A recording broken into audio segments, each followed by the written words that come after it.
Now that you have launched your first sequences, let's review together how easy it is for you to execute your tasks. As you know, Ample Market offers a multi-channel approach, meaning that you can add in call, LinkedIn, email, WhatsApp, iMessage steps within your sequences, which might trigger a task for you to execute.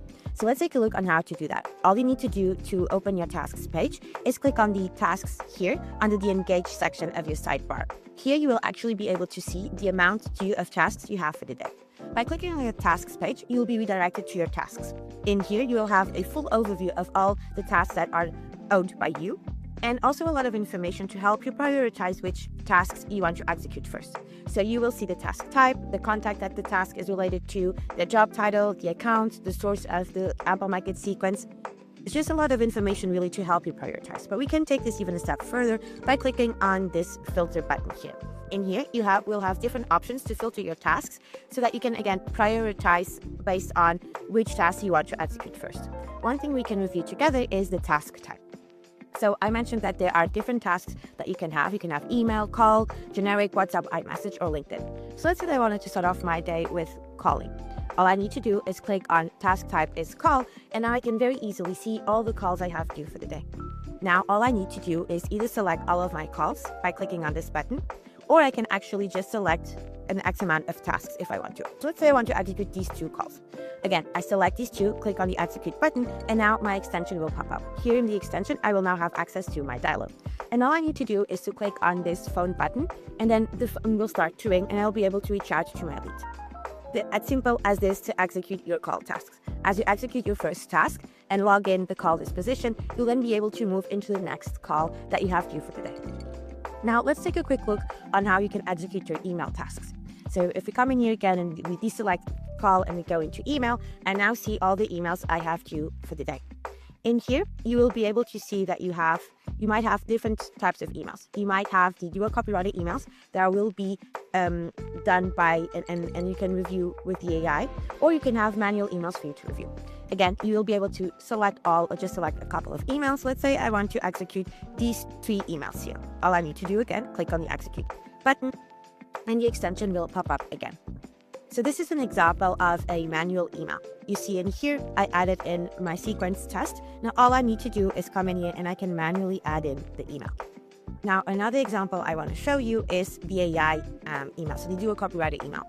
In here, I will have a draft ready for me to use. All I need to do is review it, and I can click on the scheduled email. But the really interesting part with the AI or the dual copywriter feature is that it will give me a super personalized email, very specific to the lead that I'm reaching out to, that will take less than 20 seconds to create. And so what I'm doing here is creating a very bespoke sequence, and Ample Market is really a tool that helps you achieve that. Now let's say that I were to review this, but I wanted to have another version. All I need to do is to click on the regenerate button. Now what Ample Market will do is a very thorough research, not just on the lead, but also on the company and on the web, to be able to present you with the most recent and up-to-date information that you could be sharing with this lead. So you see here, this first version I have was based on a company event, and the second one is also based on a company event. Let's regenerate again to see what the third option would give me. As we're looking also here, this is based on this person's profile, right? So now you have different options and you can review which ones you want to use. You can also add in more or remove some of this if you want to. Now, something I also want to show you here is based on a company event. When you actually click onto this link, this will redirect you to that news itself. So you can always review if you want to, and you'll have access to that news on your side as well. Once you're ready and you're happy and you want to launch this email, all you need to do is to click on schedule email, and this will take you to your next task.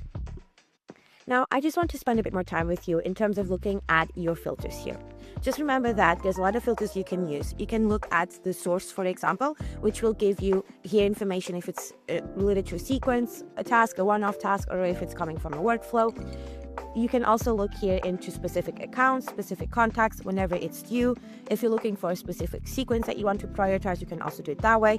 Via lists, depending on the priority that you set on your sequence. Something that's also really interesting is that you can look at the LinkedIn connection. So let's say that the LinkedIn connection has been accepted and now you want to prioritize these leads in your tasks, you could do that as well. Just remember that these filters are here to help you prioritize your actions and your time and the tasks that you have due.